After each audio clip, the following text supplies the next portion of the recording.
Hey, it's Brian at Legit Betting Edge. In today's video, let's talk about right side, wrong side.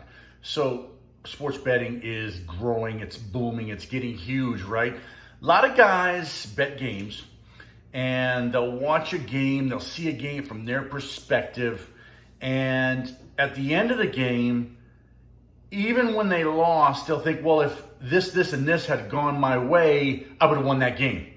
So to me, and I'd love to hear your perspective on this, but to me, we're talking about someone who's not self-aware, someone who's not being objective. There is a right side, there is a wrong side to every bet. During the game, throughout the game, you can see what the right side is, what the wrong side is, regardless of what happens on there. You know that either you, and listen, you may handicap numbers, you may handicap outcomes, you may handicap final scores, totals, etc. Bottom line, though, is this. You'll see the events unfold during the game. You will begin to understand what's happening, and you'll kind of get a sense whether you're on the wrong side or you're on the right side. If you're objective, if you're sharp, semi-sharp, if you know what you're doing, if you bet before, and you know what it takes to win and lose, you'll say, hey, I'm on the right side, or hey, I didn't handicap that properly. Now, an amateur bettor is going to go on there and he goes, oh, that's fixed. Oh, if that would have just happened. Oh, if he would have made that. Oh, if that pick didn't happen. Oh, listen, if they wouldn't have had 17 turnovers, I would have won, So, talking about basketball there, of course.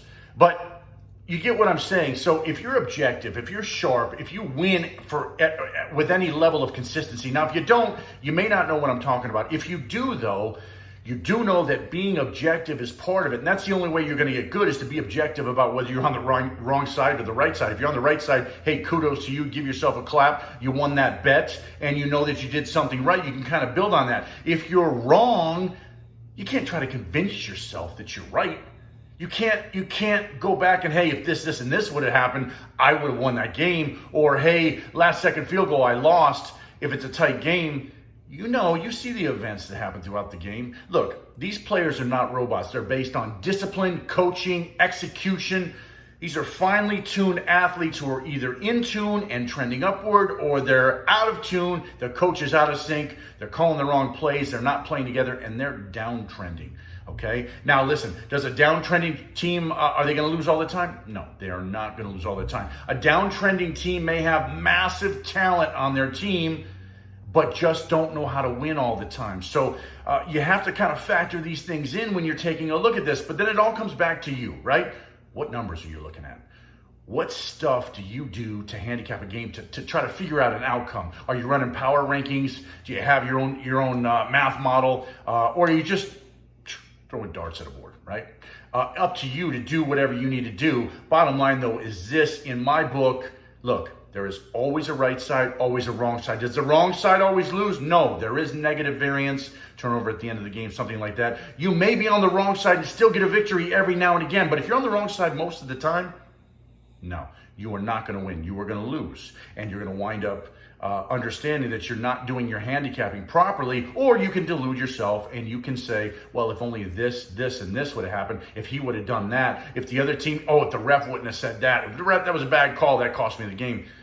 It doesn't happen that way. No one play costs you the game, unless you're betting tennis, right? Agassi, Sampras, way back in the day, serves. Nobody makes a mistake. It's just Sampras is a better server, right? So there are cases like that where a very fine line occurs. But bottom line is this. I've said that 3 times. You got to know what the right side is. You got to know what the wrong side is. You got to know if you've been on the wrong side. You got to know if you've been on the right side. If you're on the right side, you're doing something right. If you're on the wrong side more times than not, you got to take a look at what you're doing. It's that simple. Okay, I appreciate you watching. If you want to get my free guide on how to bet against the public and win, go in the description, click the link below, and you can go get my free guide right now. Go do that. Appreciate you watching. I'll talk to you next time, and have a nice day.